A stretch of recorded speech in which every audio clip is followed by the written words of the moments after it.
A voz da consciência quer falar com você. Ouça. Nós vamos mexer com a sua consciência, mudar o seu pensamento. Na próxima hora, vamos contar histórias de vida para mostrar para você que a diferença entre eu e você é só a forma de locomoção. Pois você anda e eu não. Nós não queremos tomar o seu espaço. Nós queremos conviver com você. Lógico que não é possível conviver com você de igual para igual. Não importa se eu sou cadeirante, se eu não enxergo, se eu não ouço direito, ou mesmo não falo. Não se aproxime de mim só para mostrar para os seus amigos como você é gente boa e tem um amigo com deficiência. Eu confesso que não entendo por que um simples passeio em turma envolvendo uma ou mais pessoas com deficiência vira um evento sobrenatural, como já aconteceu comigo. Eu só preciso de dignidade e respeito. O que eu não gosto é da hipocrisia do politicamente correto. Se aproxima de mim, sim, mas com a mente aberta para receber o que eu tenho para lhe dar. Um simples sorriso, uma palavra de carinho, ou até mesmo, por que não dizer, o meu amor. Se entrei na sua vida, deve ter algum motivo. Esse motivo eu sei qual é. Eu sou um soldado de Deus que me mandou lhe convidar para uma viagem. Vem comigo sonhar, vem comigo beber da água da vida. Só peço que você acredite em mim, porque eu acredito em você, até quando Deus quiser.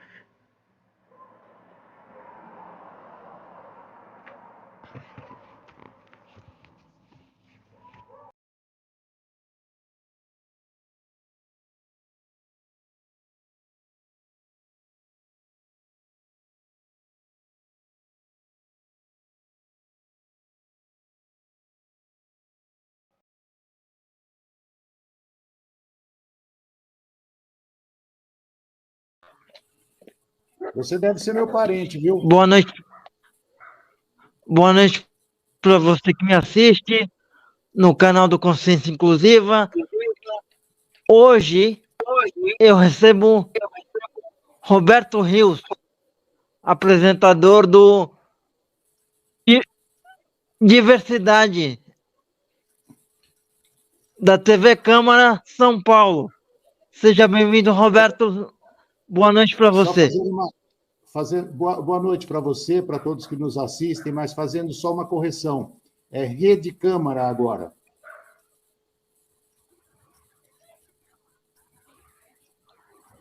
É Rede Câmara, porque nós estamos na TV, no rádio, no YouTube, no stream, nós estamos em todas as redes sociais.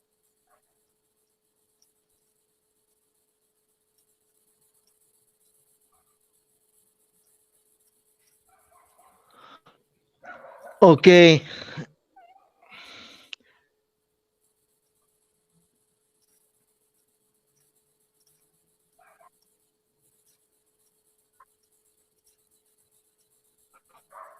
Sim. Ô, Roberto, vamos começar a conversa pelo tema do programa de hoje. Existe espaço para o jornalismo inclusivo na mídia tradicional? Olha, Bruno, eu acho que existe. Só não existe, assim, tanta boa vontade, né? Mas o espaço existe, porque se você olhar pelos dados de censo no Brasil, no censo de 2010, nós estávamos beirando 15% da população com algum tipo de deficiência. No censo que saiu agora, me parece que estava por volta de 10% da população eu acredito que o censo deve ter aí uma margem tal. Eu vou jogar um número mais próximo da realidade, seria 13%, vai. Então, se você tem 13% da população com algum tipo de deficiência, se você tem pais dessas pessoas com deficiência, que é pai e mãe, já duplica essa porcentagem. Você tem irmãos, você tem filhos, você tem primos, você tem cuidadores, você tem especialistas das áreas designadas a todos os tipos de deficiência, como fisioterapeutas, fisiatras e aí por diante. Então, nós estamos falando de uma população enorme. Nós estamos falando de uma população que, se agregar a todos, familiares e trabalhadores e profissionais, nós estamos falando em 50% da população brasileira. Então, é óbvio que existe espaço, e muito espaço. Hoje, por exemplo, você vê, você liga a televisão, tem 50 programas de receitas, de comidas. Eu acho legal, eu gosto, eu assisto. Por quê? Porque todas as pessoas gostam, hoje em dia, de fazer um prato legal, de curtir um vinho, né? Ficou na moda fazer comida para a esposa fazer comida para o marido, fazer comida para os colegas. Então, existe um espaço para os programas de receita. Se nós entrarmos com programas alegres, com programas chamativos, com programas que tenham um conteúdo muito legal, nós estamos falando aí em atingir 50% de uma população interessada no assunto. Então, espaço tem. Eu acho que tem espaço, inclusive, para todas as redes, todas as televisões abertas e rádios.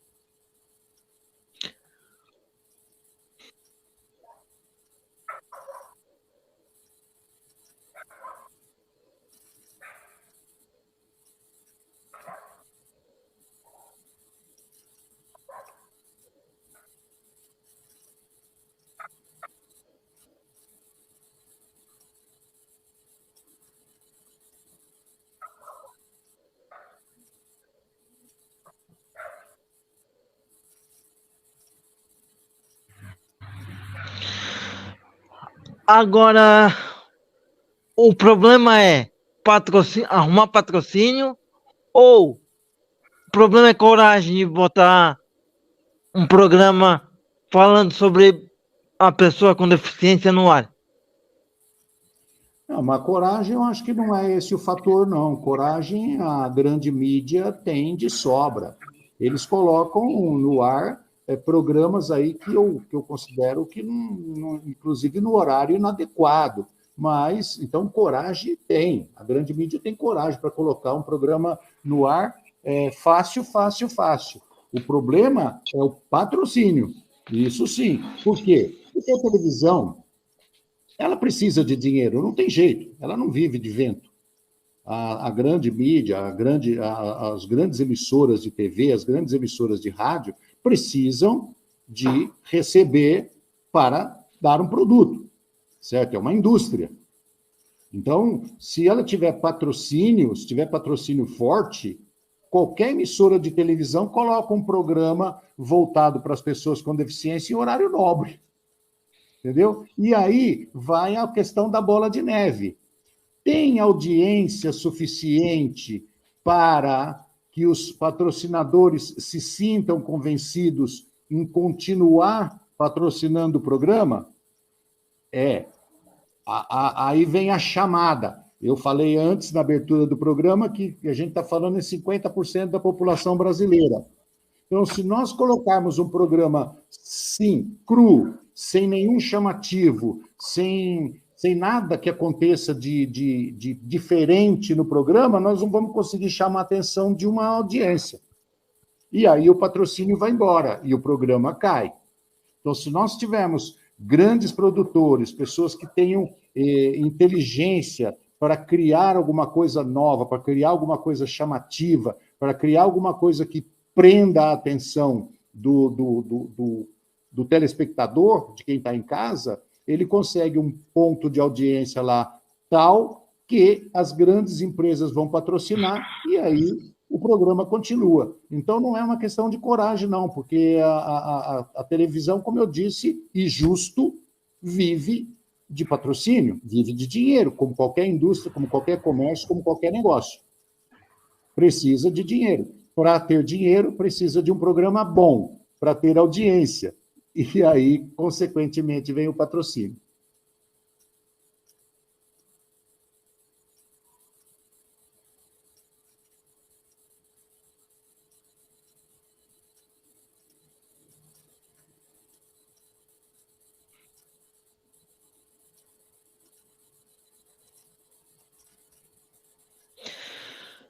Mas aí é que tá. A gente tem que tratar o seguinte também. A forma que nós somos tratados pela mídia de forma como é que eu vou explicar, como é que eu vou dizer isso? A forma que a gente é tratado pela mídia é como se qualquer coisa que a gente fizesse, uma simples conversa, é uma superação quando não é assim, na minha visão. A gente está tentando viver naturalmente dentro das nossas condições. E somos tratados como qualquer coisa já é um fato de superação. Eu vejo de forma um pouco diferente do tratamento que dão pra gente. Eu gostaria de saber a sua opinião. Ô Bruno, eu acho, e eu sou bastante otimista, sabe? Eu sou bastante otimista. Eu acho que essa fase, essa época de reconhecer os nossos trabalhos como superação, né? Como umas pessoas que têm uma capacidade de luta muito grande, essa fase ela está passando. Por quê? Por que eu acho que ela está passando? Porque nós ficamos por milênios, ou seja, a vida inteira, a história mostra que as pessoas com deficiência nunca tiveram espaço. Lá no princípio, lá no começo, se exterminava a pessoa com deficiência. Lá, outrora, milênios atrás, se exterminava, séculos atrás, se exterminava a pessoa com deficiência. Depois vieram alguns bonzinhos e internaram as pessoas com deficiência. E até muito recentemente, até a gente falando aí de menos de um século, nós temos aí as pessoas com deficiência que saíram para a luta, saíram para o trabalho, e eles começaram a mostrar superação, persistência, boa vontade, espírito de luta, e isso deixou a sociedade, de uma certa maneira, assim, perplexa, né? A sociedade, de uma maneira geral, não esperava que as pessoas com deficiência tivessem tanta capacidade de luta, de trabalho, de superação e tudo mais.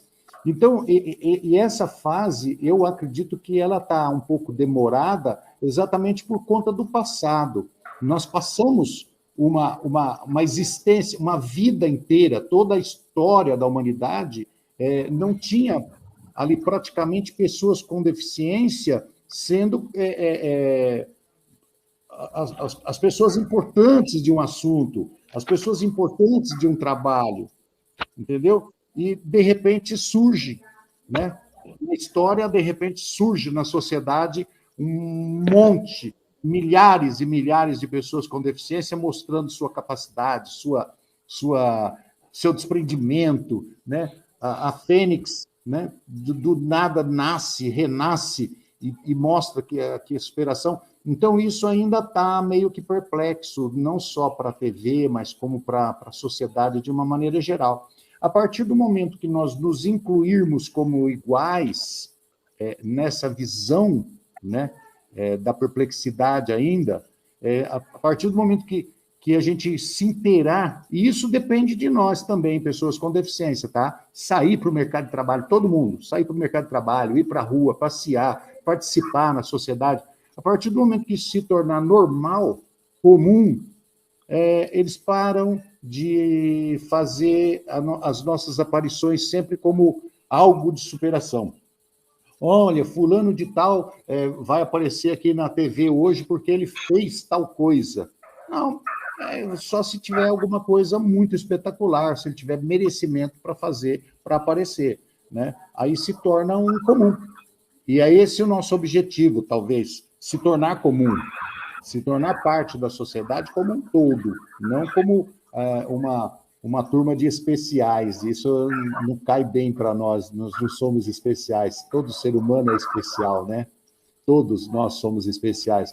Então, a partir do momento que parar essa curiosidade, digamos assim, eu acho que a gente para de ser tratado assim como, olha, o cara fez alguma coisa bonita, então vamos mostrar ele.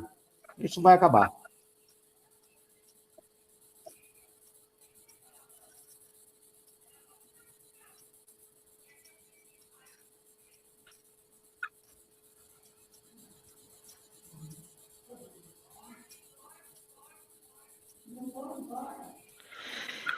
E me fala uma coisa, qual foi a ideia do diversidade e o que você traz todo, o que você traz no seu programa? Olha, o diversidade, por exemplo, já desculpa a redundância, já é um grande exemplo da TV estar mostrando pessoas que são pessoas comuns, que fazem um trabalho excepcional, que mostram, de repente, uma capacidade acima do normal. Pessoas que fazem aquilo que os outros não acreditavam que faziam. E o programa Diversidade tem um quê a mais. Ele mostra, por exemplo, caminhos para as pessoas viverem melhor. O objetivo do programa Diversidade é exatamente esse: levar informações para as pessoas com deficiência terem uma qualidade de vida melhor. E se as pessoas com deficiência tiverem uma qualidade de vida melhor, a sociedade como um todo vai ter uma qualidade de vida melhor. Porque toda vez que você melhora uma parcela da sociedade, você dá mais condições para essa parcela da sociedade viver melhor, a sociedade como um todo ganha. Eu sempre digo que se você colocar uma gota de água no oceano, o oceano fica maior. Então, nós fazemos um trabalho de formiguinha, nós fazemos um trabalho ali semanal, né, com vontade, com persistência, de sempre levar informação para melhorar a qualidade de vida das pessoas com deficiência e melhorar a sociedade de uma maneira geral. A ideia do programa, ela foi minha, né? Eu tive essa ideia há muitos anos atrás, porque eu fiquei 17 anos no rádio, e depois vim para a TV, eu apresentei o projeto em 2013 para a TV Câmara, hoje Rede Câmara, e eles aceitaram, assim, de pronto, porque viram que era um programa de muita importância. Era exatamente trazer essa parcela da sociedade para dentro, né, da sociedade e ficar um bem comum. E é esse o objetivo. Nós trazemos, por exemplo, semana passada eu entrevistei um neurologista que ele é especializado em coluna, falando sobre os avanços da medicina e da ciência para cirurgias pouco invasivas, cirurgias para hérnia de disco e até alguns procedimentos de implante que melhoram aquelas dores crônicas que as pessoas com deficiência têm, melhorando a qualidade de vida das pessoas de uma maneira geral. Tônus muscular, movimentação, e aí vai por diante. Então, a gente dá as dicas de como está o avanço da ciência, como está o avanço da arquitetura, por exemplo, como está o avanço do esporte. como está o avanço da comunicação, e em todos os ambientes a gente bota um dedinho para levar o que está acontecendo de bom e de melhor para as pessoas com deficiência.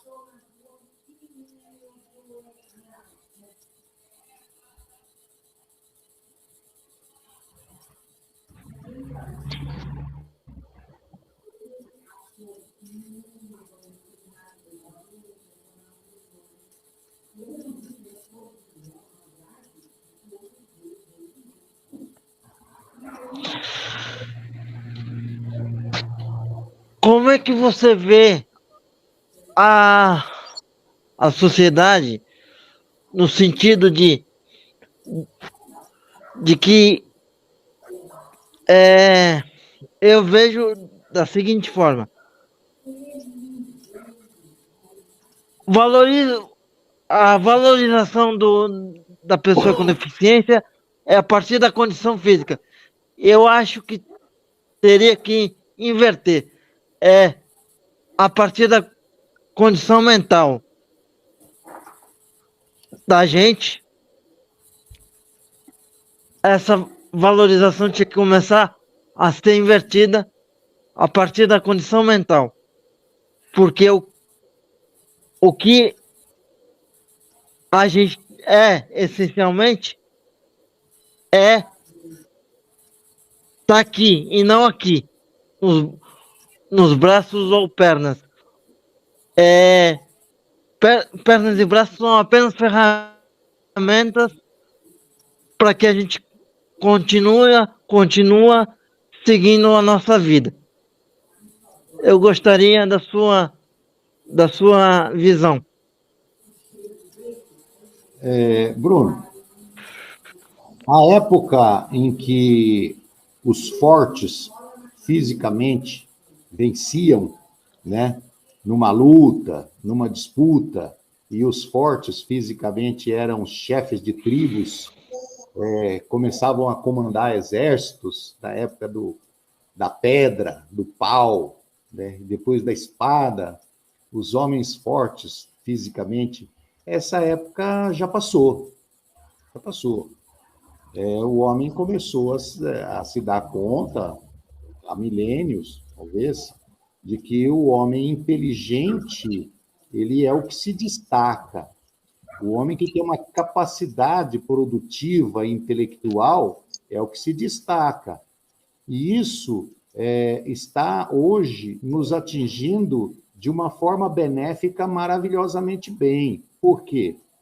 Porque a ciência começou a deixar de lado, a partir do momento que existem instrumentos que nos auxiliam, por exemplo, a cadeira de roda surgiu, o computador surgiu, né? As próteses, as órteses, e tudo, os equipamentos de adaptação de carros para dirigir e tudo mais. Então, você passa a deixar a questão daquela robustez do corpo físico em segundo plano. Hoje, a sociedade, o mundo inteiro sabe que a inteligência é que comanda, a inteligência é que manda, certo? Então, nós estamos inseridos nesse contexto. A gente parou de ter obstáculos. Nós temos hoje acessibilidade quase que 100%, principalmente na comunicação. Que a deficiência, na verdade, ela é um multiplicador, né? Você sabe, aquelas impossibilidades ou as minhas fraquezas vezes o ambiente que eu estou. Se o ambiente que eu estou está totalmente preparado para mim, a minha deficiência é zero. Certo?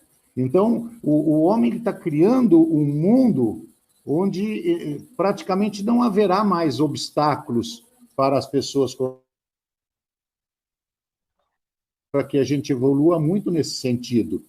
Tá? Logo, logo, você pensa, você age e você faz. Porque nós temos hoje instrumentos suficientes para isso. Certo? Então, aquele mundo onde a aparência física, a musculação, como fator de domínio, Isso aí já passou. Isso já passou. Já era. E nós estamos caminhando mais, cada dia mais, para uma espiritualidade. Nós estamos caminhando cada dia a passos largos para uma espiritualidade. E a espiritualidade, quando eu falo, não é a questão religião, né? É aquela ligação com algo maior, é aquela ligação com um criador que, de repente, fala, olha, são todos iguais, vocês são todos meus filhos, vocês todos têm o direito de lutar, vocês todos têm o direito de ser felizes. Nós estamos caminhando para a espiritualidade, e onde a gente vai amar o próximo como a si mesmo, com uma facilidade muito grande, sem esforço. E nós vamos amar o nosso inimigo sem esforço. Então, esse caminhar que eu estou falando para a espiritualidade deixa de lado essa questão das pessoas prestarem atenção na sua parte física.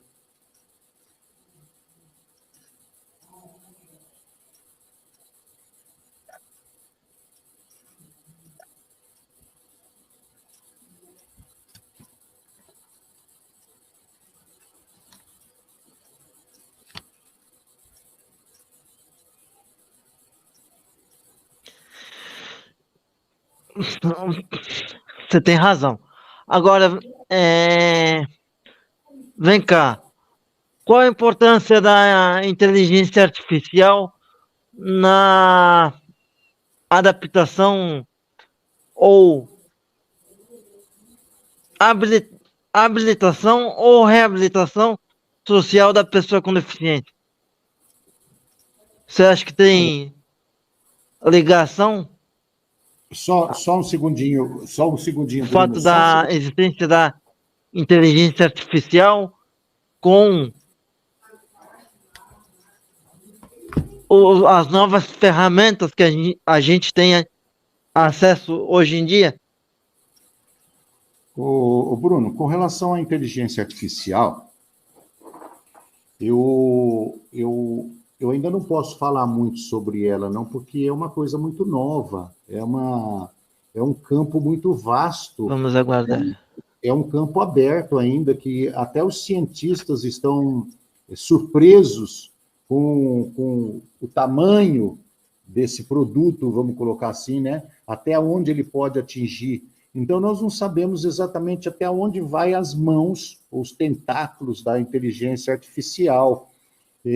Por enquanto, eu acho que todos os homens que estão trabalhando nessa questão, como eu disse, eu sou otimista, eu estou acreditando que eles estão trabalhando para que ela também trabalhe em favor da humanidade como um todo, sem segregação, sem preconceito, sem discriminação. Porque a partir do momento que a gente fala inteligência artificial, ali não existe sentimento, não existe uma criação errada ou certa, né, de pessoas que colocaram preconceito nas crianças. Essa criança, a inteligência artificial, ela é fria.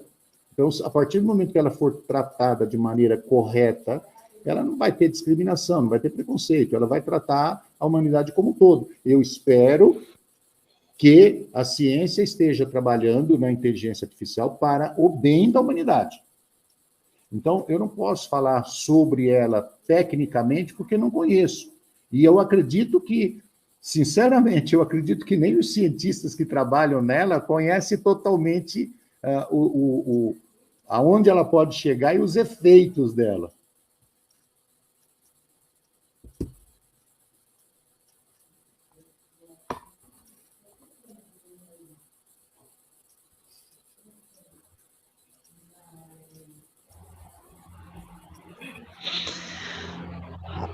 Agora vamos falar de comunicação, né? Que é o seu trabalho. O formato de podcast, ele veio para ficar ou ele é passageiro? Você sabe que me perguntaram isso uma vez, quando eu estava no rádio, ainda existia aquela história, né, de que o rádio vai sumir, porque a televisão veio para ficar, e E a gente já, eu, radialista que era, adoro rádio. Eu me sinto completamente à vontade no estúdio. Acho que o rádio não vai passar. O rádio não vai passar. O rádio vai ficar. Ele vai ter concorrentes, né? Muitos concorrentes. E sempre terá concorrentes. Como a televisão, também ela vai evoluir, e terá concorrentes. De repente, ela se torna aí a menor parte de uma rede de mídias, né? Ela se torna a menor parte. O rádio também, mas eu acho que não vai parar. Ela vai evoluir até a hora que a televisão conseguir colocar os personagens dentro da sua sala aí, né? e trabalhar com isso. Assim como eu acho que o podcast e como a gente fazia a gravação antiga para ouvir depois, né? Isso é uma coisa assim muito legal, né? Que você gravava lá as crianças falando, né? Os nenenzinhos, o bebê, o choro do bebê, e depois, mais tarde, quando seu filho tinha 18 anos, você punha para ouvir, olha como é que você chorava, olha como é que você falava. Então, eu acho que tudo que é de gravação, de mídia, seja visual, seja de voz, ela vai perpetuar. Eu acho que ela vai perpetuar no espaço, ela vai perpetuar na nossa cabeça, ela vai perpetuar na sociedade. E pode aparecer mais 50 tipos de comunicação diferente e todas vão disputar entre elas. Algumas podem até sumir, assim, temporariamente, como o disco de vinil sumiu temporariamente e reapareceu hoje com força total, né?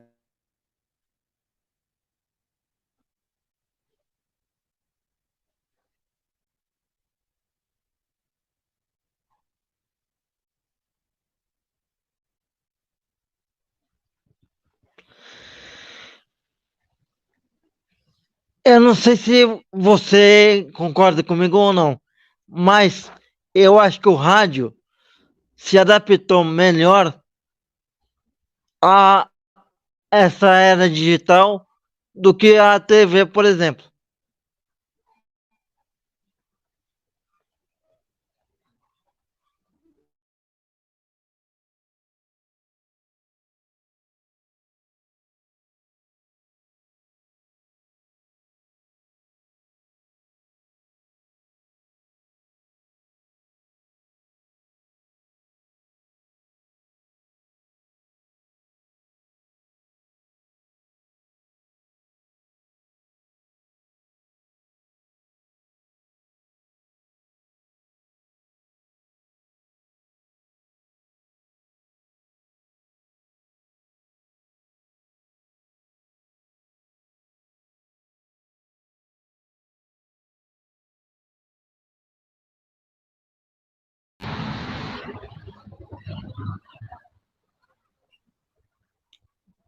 Adiciona aqui.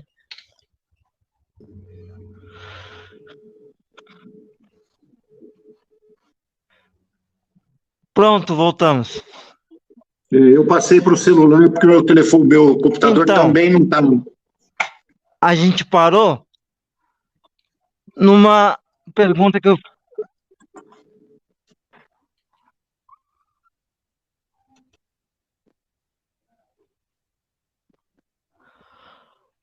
parei numa pergunta onde eu disse que o rádio se adaptou melhor a essa questão de tecnologia, de YouTube, de outros streamings de imagem, do que a própria TV. Eu queria a sua opinião sobre essa transição do rádio. Se você Pela TV. Se você estudar bem profundamente a semiótica, você vai perceber que o ser humano se comunica de muitas formas, né? Ele se comunica através do movimento dos braços, da mão, da expressão corporal, da expressão facial, por signos e símbolos, né? A semiótica explica isso. Mas o fator de comunicação mais potente que o ser humano tem é a voz. Não tem jeito, né? É onde você se comunica completamente. Os outros são atributos, são acessórios que vêm agregar valor na sua comunicação, né? Então, o movimento de braço, a minha expressão facial, ela vai dar uma entonação naquilo que eu estou querendo mostrar, ou naquilo que eu estou querendo transmitir, né? Se eu estou querendo falar uma frase com raiva, eu vou fazer uma expressão facial, uma expressão corporal diferente daquilo que eu estou querendo transmitir de paz, por exemplo, ou de alegria, a minha expressão corporal. Bom, mas ela são fatores de acessórios. E é isso, mais ou menos, que a gente poderia comparar com o rádio e a televisão. O rádio, ele está transmitindo a voz, que é o principal fator de comunicação. A televisão, ela transmite a voz e os acessórios. Então, muitas vezes, a pessoa não está ali atenta a todos os movimentos, a todos os cenários, ela quer ouvir a transmissão direta, o que a pessoa tem a dizer, né? O que a música está fazendo de bem nos meus ouvidos. Então, o rádio, eu acho que ele é insubstituível.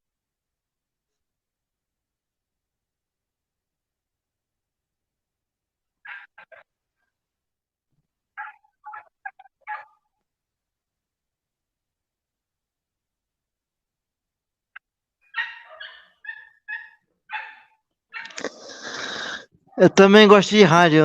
A minha companhia é rádio. Eu prefiro ouvir rádio do que ver televisão. Hoje em dia. Há muito tempo, na verdade. O que você diria para um cara que quer fazer jornalismo hoje, nessa era digital? Bom, a primeira coisa que eu tenho que falar para uma pessoa que quer entrar numa faculdade, seja ela qual for, é fazer alguns insights, né? Alguns ensaios em casa, né?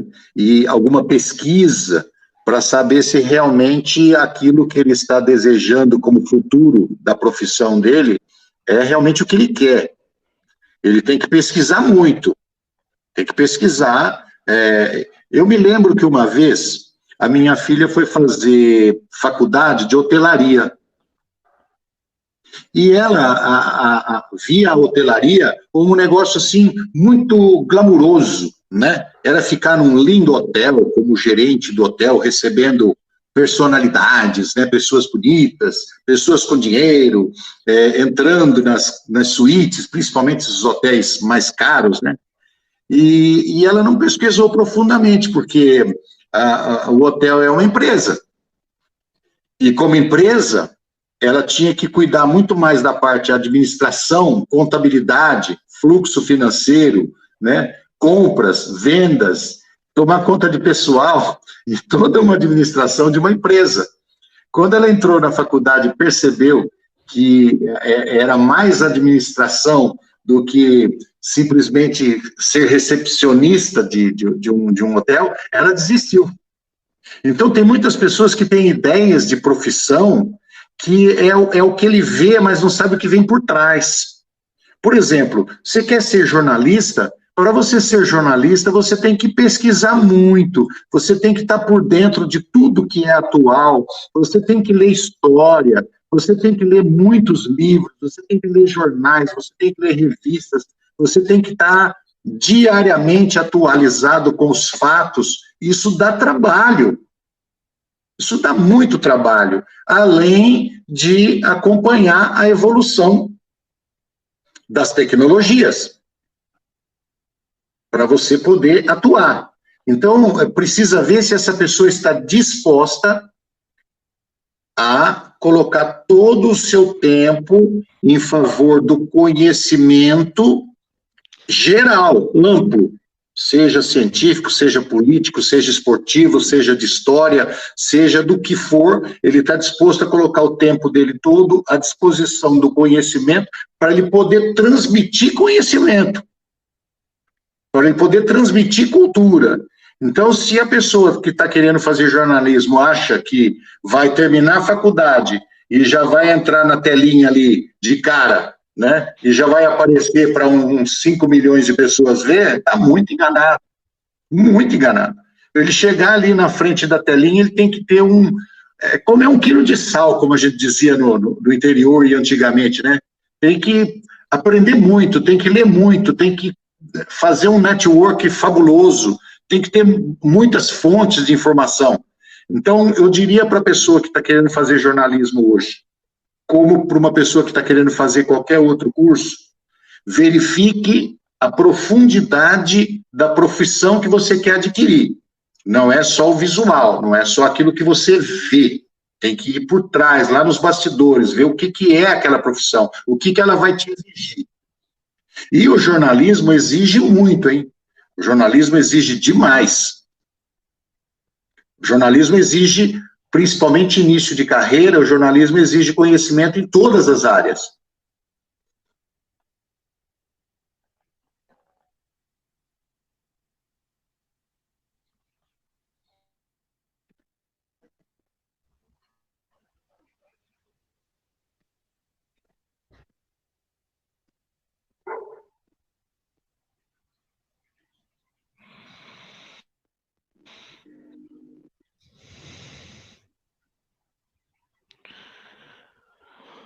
Agora, Roberto, me fala uma coisa. Você acha que a existência do YouTube, só para ficar na, na rede na plataforma que a gente está, ela facilitou, ela dificultou a profissão de jornalista, partindo do princípio de que houve a pulverização da informação? Olha, eu acho, Bruno, o seguinte, a partir da massificação do computador, né, o computador ele entrou em todas as casas, praticamente, do mundo, né, a telinha entrou e ela pode te acompanhar, principalmente depois que saiu dos computadores de mesa e foi para o computador notebook, e aí vai por diante, o computador pode acompanhar a pessoa, né? Ela já começou a ter uma pulverização muito grande de informação. Por quê? As pessoas participam como protagonista e como espectador. Depois veio o telefone então facilitou muito mais. Eu acho que são ferramentas que estão dentro do computador, dentro do telefone hoje, que facilita pesquisas. Pulverizou a informação? Sim, pulverizou, mas ela facilitou também você buscar essas informações.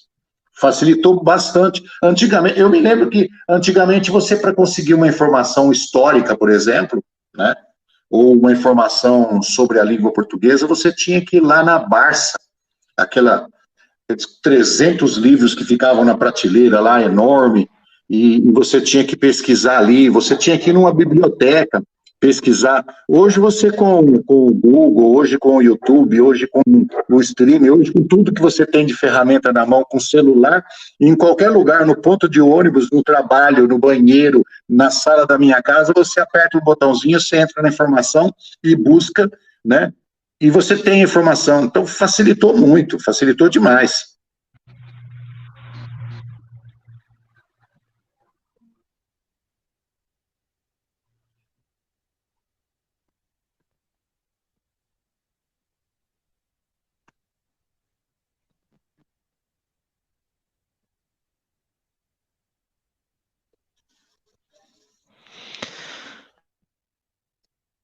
Mas eu vou perguntar sobre o comportamento da mídia tradicional em relação à adaptação a essas plataformas de streaming que a gente tem hoje aí espalhada pelo mundo. Você acha que elas estão se adaptando bem, mal ou regular? Olha, se você for falar o bem com relação às atitudes, com relação ao objetivo final, não depende das ferramentas, depende da idoneidade de quem está usando, né? Depende se a pessoa está querendo usar essas ferramentas para o bem ou para o mal. Então, não depende da ferramenta. Eu posso pegar o aço e fazer do aço um bisturi que vai salvar pessoas, e posso fazer do aço uma faca para furar uma pessoa, matar uma pessoa. Então, depende de quem as usa, né? A informação está lá.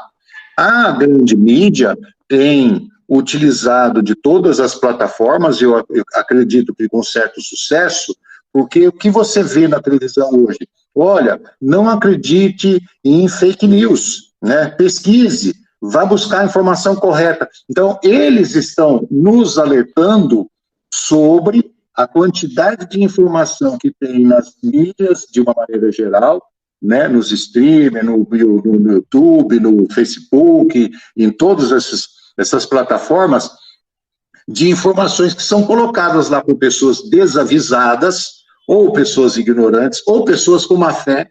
Então, a grande mídia hoje está nos alertando e está abrindo os nossos olhos para você não acreditar em tudo que você vê ali. E eles não estão dizendo, olha, não acredite no que você está vendo, venha aqui comigo porque eu estou dizendo a verdade. Não, eu não vi ninguém falando isso até hoje. Eu vejo as pessoas falando assim, olha, se você vê uma informação, procure buscar, né, a fonte, ver se essa informação está correta. Se não, não acredite nela. Então, eu acho que uma está ajudando a outra.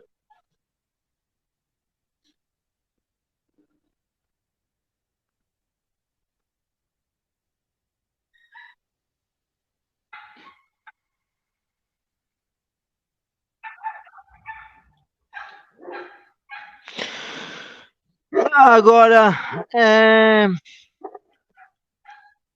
me diga uma coisa. A não exigência do diploma de jornalista, ela não prejudicou a profissão? Não tirou o interesse das pessoas que queriam fazer jornalismo, mas não fizeram ou perderam o interesse pela não exigência do diploma? Olha, quando eu estava fazendo faculdade, surgiu essa notícia de que... Porque a minha faculdade eu fiz depois de muitos anos, depois de velho, tá? Eu fiz faculdade depois que eu fiquei deficiente. Então, faz 20 anos que eu me formei. E já existia essa informação de que não seria necessário mais o diploma de faculdade para a pessoa exercer a profissão de jornalista. Nós ficamos, assim, atordoados, nós ficamos muito chateados, porque a gente fazia ali 4 anos de faculdade, onde você tem aulas de português, você tem aulas de semiótica, você tem aulas de história, você tem aulas de... Tem uma série de coisas que encaminha você para ser um bom jornalista, te abre portas para você pesquisar e ser um bom jornalista. Nós ficamos bastante chateados. E até hoje, eu não concordo com a não necessidade de diploma para você exercer a profissão de jornalista. Eu tenho meu diploma, me orgulho muito dele. Embora, Bruno, é muito importante que se diga que nós já tivemos muitos jornalistas maravilhosos que não tinham o diploma de jornalista. Pessoas que têm uma cultura muito grande, pessoas que têm um conhecimento fabuloso, que têm conteúdo para transmitir, que ele pode levar informações muito boas para a população. Como eu disse, tem conteúdo. Então, eu não censuro essas pessoas participarem no campo jornalístico, porque elas têm conteúdo. Mas eu acho que seria de bom tom essas pessoas que têm conteúdo, que têm o que informar, que têm algo a transmitir, fizessem faculdade, entendeu? Até mesmo para dar valor à profissão, ao campo jornalístico. Elas agregariam, se todas essas pessoas que são interessantíssimas de se ver, que têm um conhecimento grande para mostrar, que têm conteúdo para oferecer, eles chegassem e falassem, não, eu vou fazer a faculdade de jornalismo, embora eu já atue, embora eu já seja conhecido, eu vou fazer para dar respeito e dar valor à profissão de jornalista. Eu acho que deveria ter o diploma todo mundo.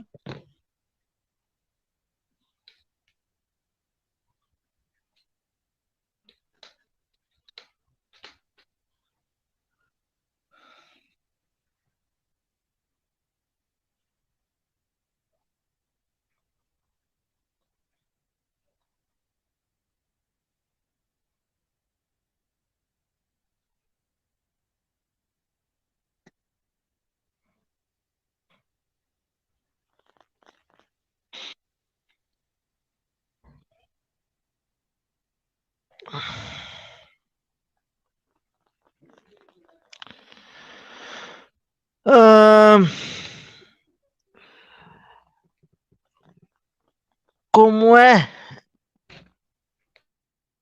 que era a cobertura política há 20 anos atrás e hoje?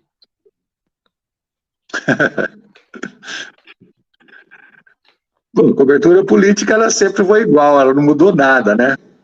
Ela não mudou nada. São os jornalistas atrás de fontes, através de quem pode dar alguma informação de bastidor, lá da presidência, do governo, da prefeitura, dos deputados, dos senadores, dos vereadores, dos ministros, o jornalista correndo atrás da informação, correndo atrás de alguma coisa inédita, de alguma coisa de furo.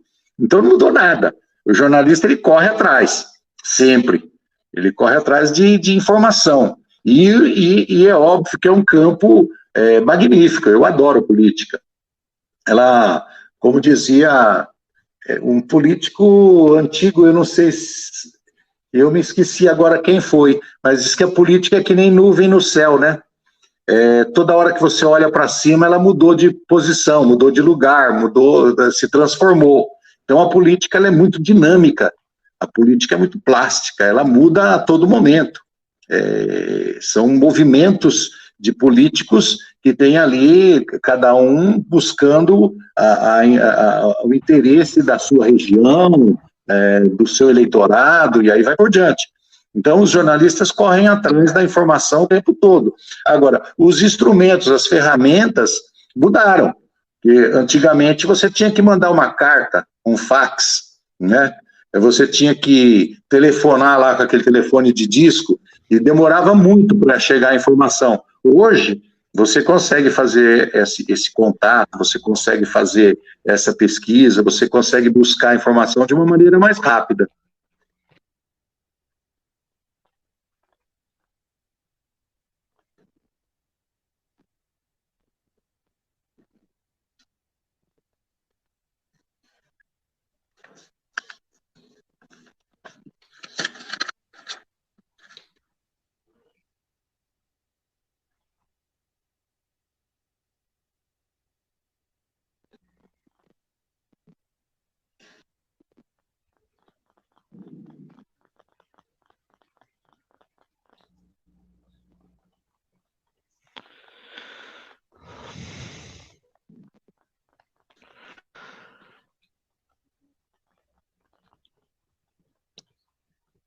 Agora, eu gostaria de saber de você o seguinte. Eu sempre faço uma pergunta padrão, que é a seguinte: onde você gostaria de estar profissionalmente, pessoalmente, daqui a 10 anos? Essa pergunta se refere a projetos que ainda não se realizou ou conseguiu realizar ainda, mas que gostaria de realizar.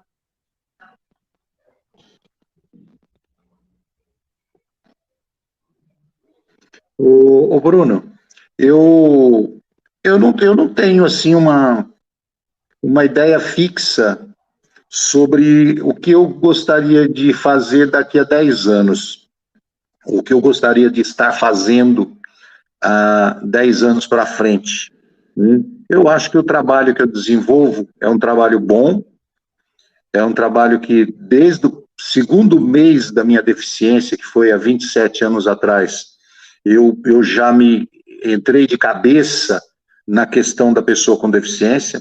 Para você ter uma ideia do meu trabalho, eu, com 4 meses, 5 meses de deficiência, eu já comecei um programa de rádio e fiquei 17 anos no rádio como voluntário.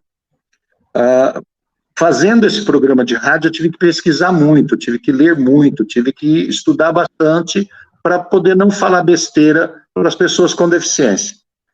Nesse período, eu comecei a escrever para a revista Reação, escrevi durante 15 anos para a revista Reação, saiu textos meus publicados em outras revistas, em jornais e algumas coisas assim. Fiz centenas de palestras falando sobre o assunto. Fiz consultoria para empresas para que houvesse uma qualidade de trabalho melhor. Criei a Secretaria da Pessoa com Deficiência, que foi a primeira secretaria nesses moldes do mundo. Eu criei essa secretaria, eu fiz o projeto dessa secretaria em 2002, e em 2004 apresentamos para o Serra, e o Serra implantou a primeira secretaria da Pessoa com Deficiência na cidade de São Paulo. Hoje estou no TV há 10 anos, tá? E continuo na ativa. Então, eu acho que o meu papel, ele já está, assim, praticamente tudo que eu queria fazer em favor da pessoa com deficiência, eu praticamente já fiz. É lógico que eu vou querer lutar mais, é lógico que eu vou querer crescer mais, assim, no sentido de abranger mais, né? Entrar em mais casas para levar a informação. Então, eu acho que não tenho assim uma aspiração, 10 anos, eu gostaria de estar lá no satélite e tal, transmitindo para o mundo inteiro. É lógico que se a gente conseguir, bom, mas eu não tenho esse objetivo, falar assim, não, é isso aqui que eu quero e eu vou buscar. Hoje em dia eu não estou mais pensando nisso, não.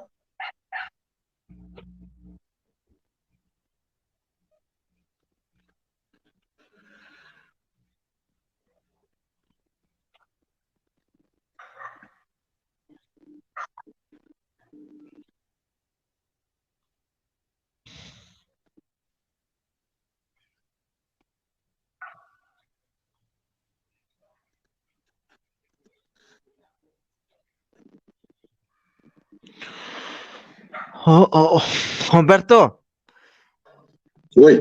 a gente poderia entrar no fato da tua deficiência ou isso é um problema, isso é uma questão sensível para você? De jeito nenhum. Hipótese nenhuma.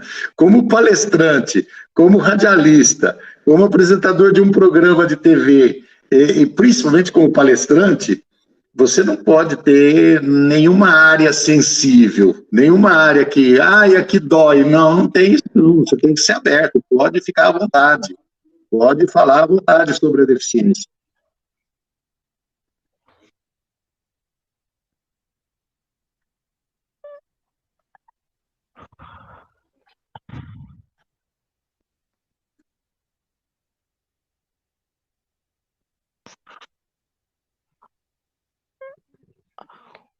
O que mudou no Roberto de antes da condição física para hoje, na cadeira de roda?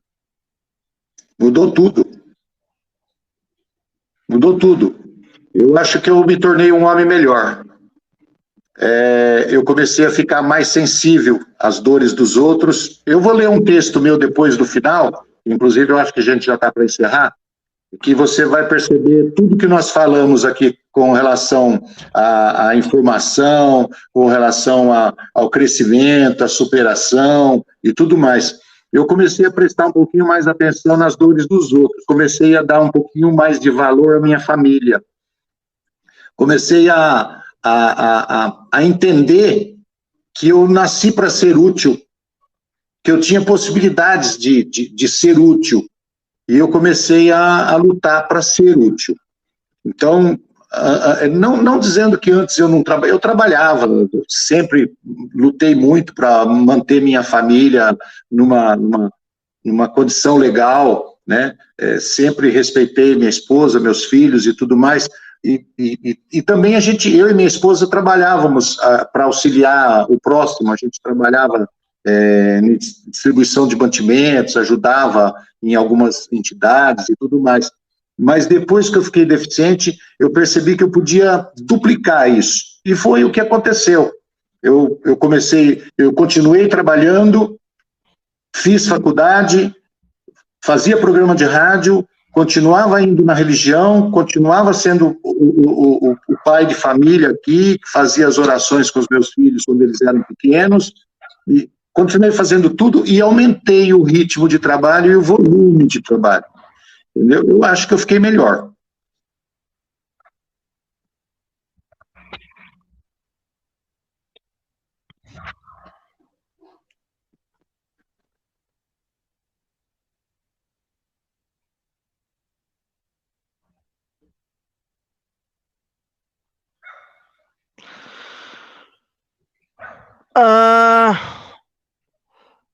Qual é o recado que você poderia deixar para as famílias de pessoas com deficiência, seja ela adquirida ou natural?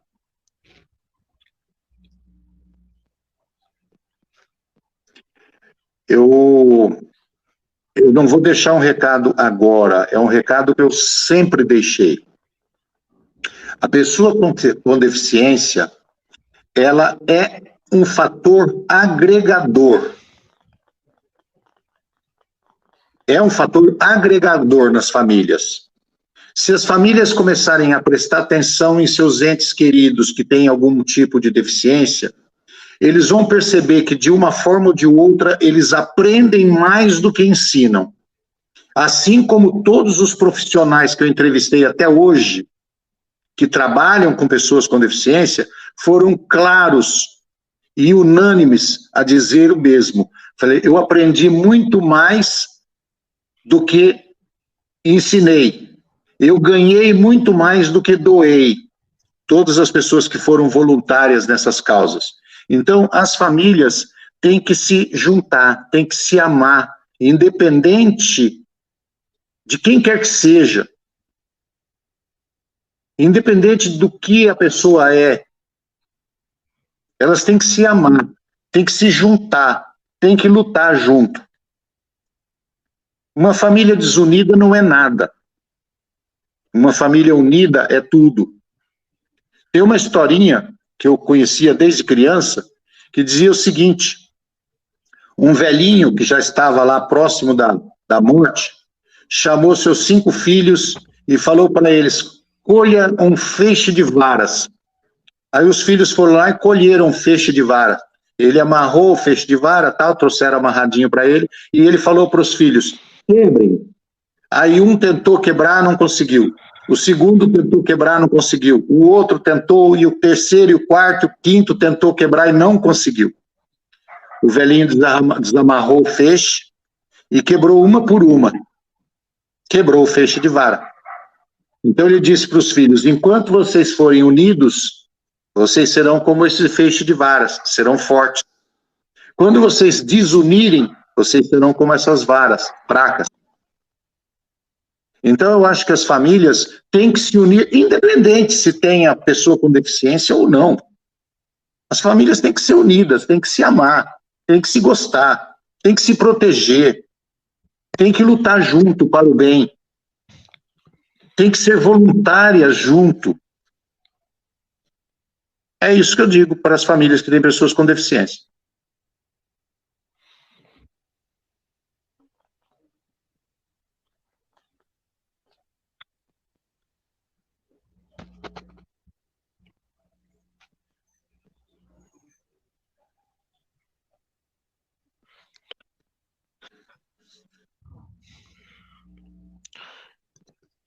O que você acha da representatividade política em torno da pessoa com deficiência? Estou falando de participação e dos representantes. Olha, Bruno, como eu disse para você no começo, lá, quando a gente estava falando sobre a exposição da mídia em cima das pessoas com deficiência e tudo mais, é um fator novo, né? As pessoas com deficiência começaram a entrar na política muito recentemente, então ainda não tem um número grande, não existe um número expressivo de políticos com deficiência, mas, como eu disse para você, não é a deficiência que faz a qualidade de cada um, não é a deficiência que faz a moralidade de cada um. O ser humano ele tem uma moralidade própria, independente de ser deficiente ou não. Ele tem uma conduta própria, cada um é cada um. Então, eu não posso dizer para você, olha, todos os deficientes, se entrarem na política, a política vai melhorar, porque são pessoas com deficiência, então são pessoas... Não. E as pessoas com deficiência também erram, né? As pessoas com deficiência também têm ambição, têm um valor próprio, têm boa vontade, é um ser humano. Então, eu acho que hoje nós estamos caminhando para a abertura política, para a abertura da militância, né, de pessoas com deficiência dentro da política. Eu acho que está caminhando a bons passos, está caminhando bem, nós temos bons representantes, certo? E acho que isso vai aumentar. Ainda não é suficiente, porque se a gente basear pelo censo, nós teríamos que ter aí 10% dos políticos com algum tipo de deficiência, se fosse fazer uma estrutura percentual correta, né? Como as mulheres também não atingiram o patamar de representatividade na política condizente com a quantidade, com a porcentagem de mulheres que existe no mundo, também não conseguiram, e os deficientes estão lutando para chegar lá. Nós vamos chegar, eu acho que vai ter uma igualdade dentro de todos os setores, dentro de todas as partes da sociedade, vai ter. A gente está trabalhando, estamos lutando por isso. As pessoas com deficiência estão lutando, assim como as mulheres estão lutando também para adquirir seu espaço e aí por diante.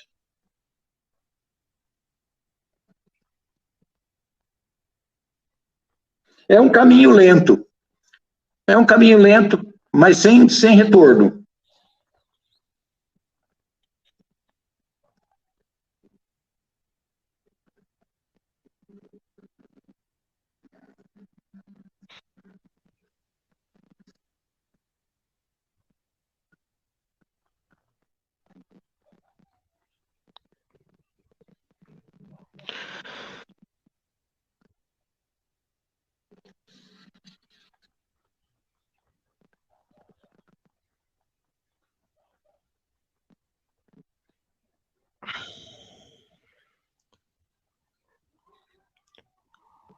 Roberto, eu queria suas Oi. considerações finais.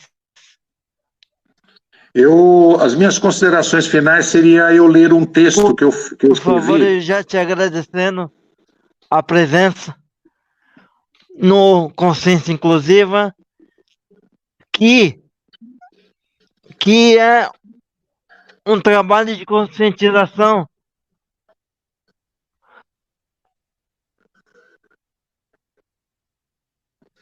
Ô, Bruno, que é um projeto de conscientização sobre a existência da pessoa com deficiência. E eu quero te agradecer a presença aqui. Obrigado mesmo. Eu é que agradeço. E eu digo para você assim, eu fiquei deficiente há 27 anos. 6 meses depois que eu estava deficiente, que eu fiquei deficiente, eu escrevi um texto que na minha opinião, ele me acompanha até hoje no trabalho que eu faço e serve talvez para ilustrar mais ou menos várias partes da nossa entrevista de hoje. Então, eu agradeço também a minha presença com você aí, agradeço a oportunidade desse espaço, mas termino lendo o que eu escrevi há 27 anos atrás. Senhor, eu te agradeço. Não posso andar, mas meu pensamento vai aonde eu quiser. Não me levanto, mas meu espírito sobe em busca de luz. Não sinto parte do meu corpo, mas o amor que me rodeia me toca por inteiro. Minha voz pode ecoar no universo em favor do meu irmão. Meus braços podem abraçar a humanidade. Meu trabalho é grande e pode ficar muito maior, porque tenho grande quantidade de energia, pois ela emana de ti, fonte inesgotável. Senhor, eu te agradeço por me ensinar a reparar nas partes mais sutis do meu ser e por desviar a minha atenção egocêntrica, ampliando minha visão para a família humana. Senhor, eu te agradeço porque o Senhor me criou para ser útil e agora eu tenho plena consciência disso. Senhor, eu sinto dores, mas elas também têm a sua utilidade. Evidencia o amor de minha esposa e filhos. Me fortalece a esperança. Acredito na ciência. Hoje dou atenção às dores dos outros porque sei a dificuldade de não ser compreendido. Vejo com bons olhos a insensibilidade, o egoísmo, a indiferença e as reclamações supérfluas instaladas em amigos que me rodeiam, porque sei que eles ainda acordarão com o chamado seu.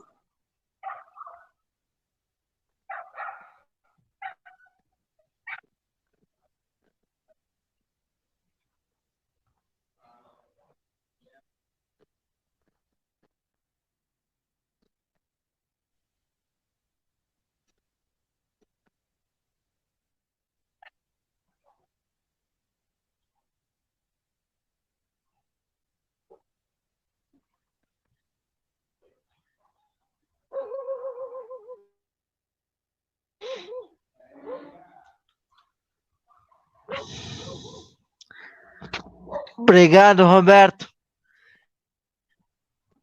Meu corpo não me limita porque minha consciência é livre. Isso, a gente voa. Tchau. Um abraço. E outra coisa, me dá o serviço do teu programa antes de eu encerrar.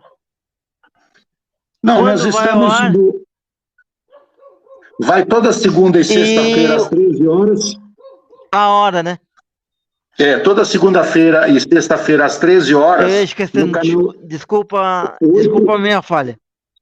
Não, é canal 8.3 da TV digital. E nós estamos em todas as mídias sociais. Rede Câmara São Paulo. Ok?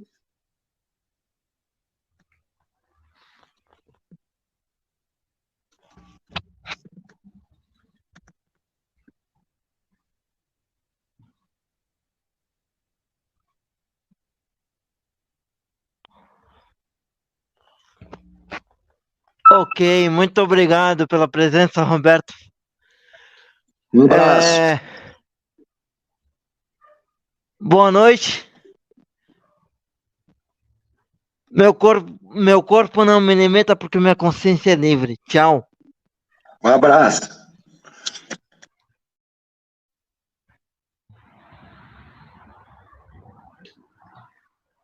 Eu sou de uma época que não existia bolsa. No Fórum Duda.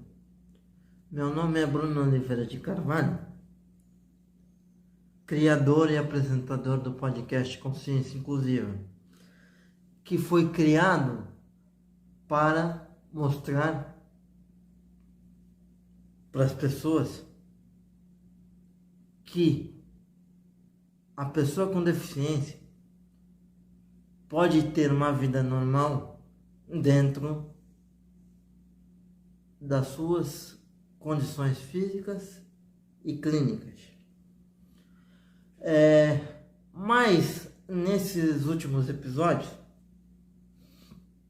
eu tenho trazido profissionais com deficiência que militam na área da comunicação. para discutir a existência de espaço na mídia tradicional para o que eu chamaria de jornalismo inclusivo, onde eu estou discutindo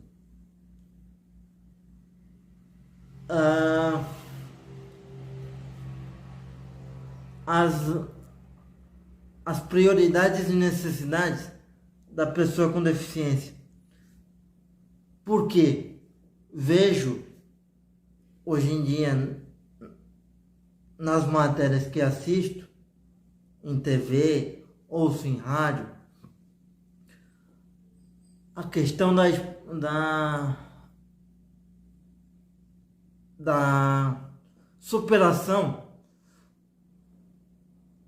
como imagem principal. E na verdade não é assim que a gente quer ser visto, como sobrenatural. Tudo que a gente faz, a gente quer ser visto de forma mais natural possível. E é isso que eu venho discutindo há 3 anos no Consciência Inclusiva. Eu espero que as emissoras tradicionais abram espaço para a existência de programas para que a pessoa com deficiência ganhe espaço, um espaço maior, para que mostre que a gente pode ter uma vida normal dentro das nossas condições físicas e clínicas.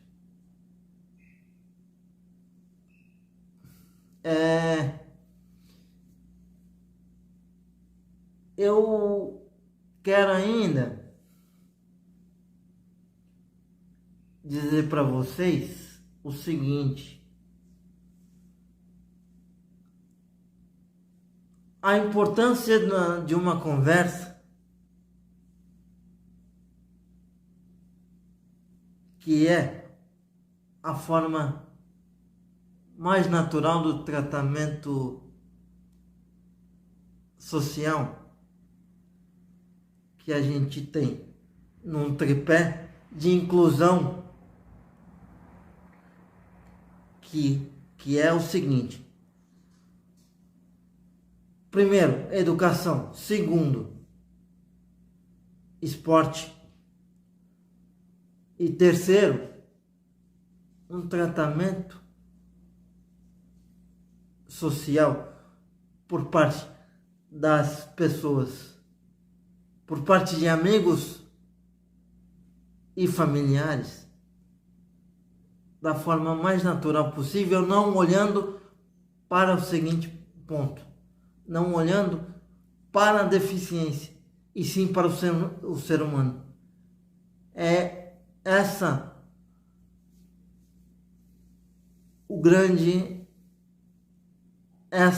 a grande chave da inclusão social no Brasil. Então é isso.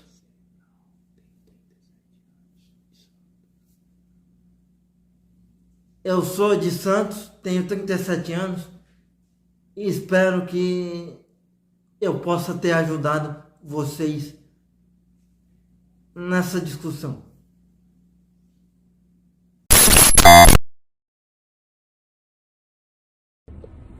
O propósito da tua vida, que você vai viver, vem do coração de Deus. O projeto, o propósito é dele. Então ele manda dizer para você: não endureça o teu coração diante da promessa, do propósito, do milagre, daquilo que ele falou que é seu, que ele vai te entregar. Porque a tendência de pessoas que te rodeiam é fazer com que você endureça o coração. Só que Deus manda dizer para você: ninguém vai conseguir matar o amor que eu coloquei dentro do seu coração. Porque já tentaram fazer isso. Desviaram você do caminho, te iludiram com coisas desse mundo, te trouxeram situações fúteis, ilusórias, te prejudicaram, desviaram você do seu destino. Era para você estar vivendo uma outra situação. Era para você estar vivendo, sabe, o ápice da promessa de Deus, em termos de crescimento, prosperidade, reciprocidade, e você não conseguiu viver nada disso porque desviaram você do caminho, te iludindo com coisas que não agregaram nada na sua história. E a tendência dessas cobras, qual que é a tendência delas? Quais são as intenções dessas serpentes? Induzir você a um endurecimento de coração. Mas Deus manda dizer para você, não vou permitir isso.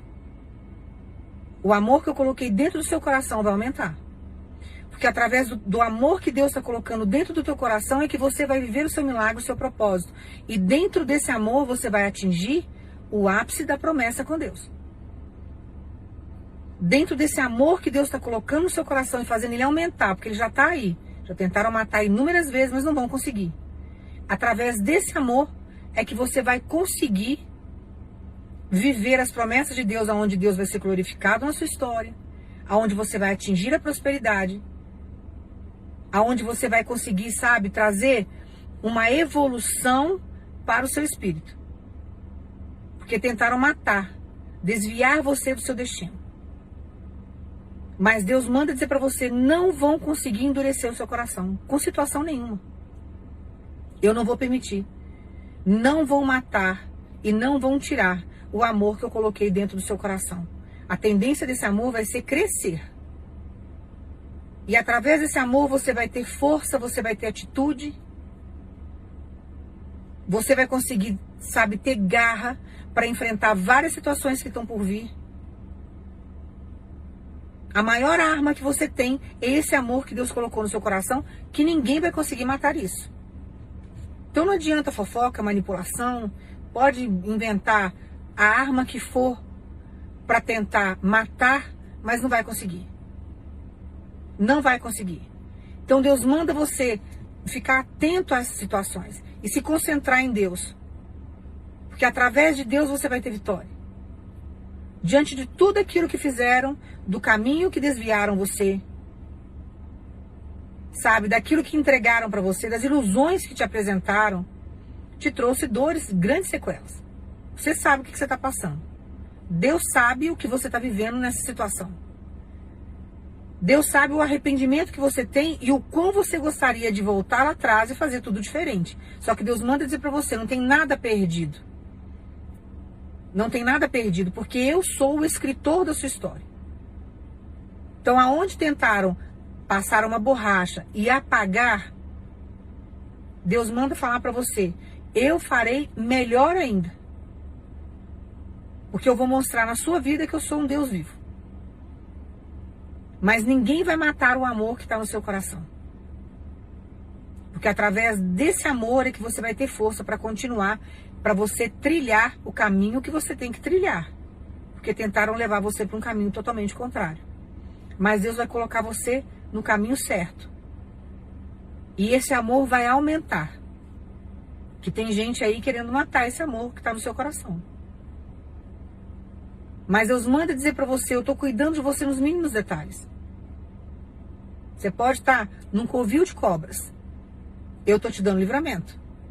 Você está vivendo mais ou menos que nem a situação de Daniel. Você está dentro de uma cova cheia de leões, mas Deus está fazendo os leões enjoarem. E você vai sair vivo dessa história, muito vivo. Porque você vai sair daí com o seu coração cheio de amor e bem fortalecido. Porque aonde tentaram matar a sua história, matar o seu destino, matar a sua prosperidade, Deus está chegando com uma grande restituição. Então guarda essa palavra de encorajamento, de livramento. Se apegue a Deus o máximo que você puder. E confia, porque tudo aquilo que tentaram destruir, o destino que tentaram destruir, Deus vai fazer você viver esse destino. Tem gente que não vai gostar. Mas o problema é de quem não gostar. Porque se Deus está falando que você vai viver, você vai viver. Então deixa cada invejoso com a sua inveja. Deixa cada maldoso com a sua maldade. E vai rumo ao propósito. Então Deus manda dizer para você, tenha muita sabedoria. Porque vão tentar endurecer o teu coração. Ou através de fofoca, inventando história, né? Tem gente que gosta de inventar mentira, porque vão querer endurecer seu coração para você desistir da promessa, do milagre. Você não pode ser induzido e induzida. Você tem que confiar em Deus. Deus manda dizer para você, mas não vão conseguir, porque eu vou colocar mais amor ainda nesse coração. Por mais que tentem induzir você com qualquer outra situação, não vai conseguir. O amor vai aumentar. E quem pode com a energia do amor, irmãos? Ninguém, né? Deus é o amor em pessoa. Você está muito bem respaldado. E através do amor você vai ter uma grande vitória. Tá? Então guarde essa palavra no teu coração. Se atente aos sinais. Observa o teu inimigo. Não deixa nada entrar no teu coração para te contaminar. Tenha sabedoria. Deus tem o melhor para você. Já te prejudicaram demais, já trouxeram dores demais. Então deixa Deus agora levar você para o seu destino. Aonde você vai prosperar, onde você vai ser feliz. Tá? Tenha sabedoria. Não aceite pratos de lentilha, sabe? Não aceite ilusões do inimigo. Porque isso é maldição. E Deus tem bênção para sua vida. Tá? Que Deus te abençoe.